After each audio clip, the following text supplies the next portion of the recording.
morning, good afternoon.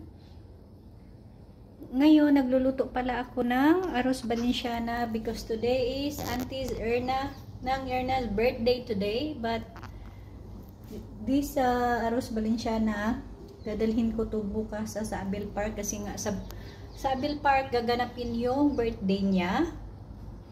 Ito siya. Ito yung arroz valenciana, Ilongga, specialty namin to.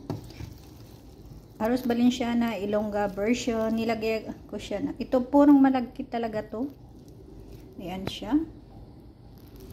Ayan. Nakakatakam. Ito lagi yung nire-request nila sa akin pag may okasyon na lulutuin ko. Kasi nga, madali lang naman din lutuin ito. Kaso nga lang, kailangan lang din halo-halo. Ayan. May technique kasi sa pagluluto nito. Isang kaldero siya.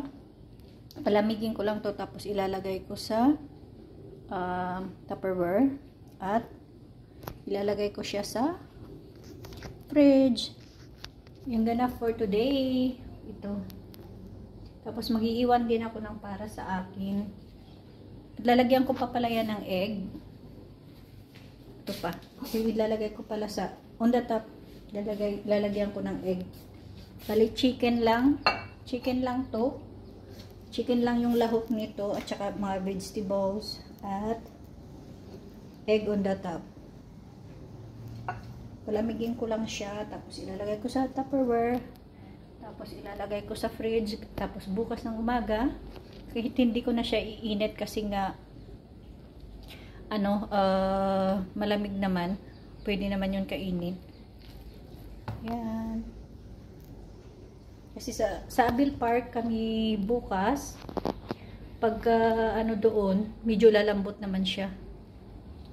Ayan, for today, arroz valenciana, Ilongga version. Babus, thank you so much. Thank you so much.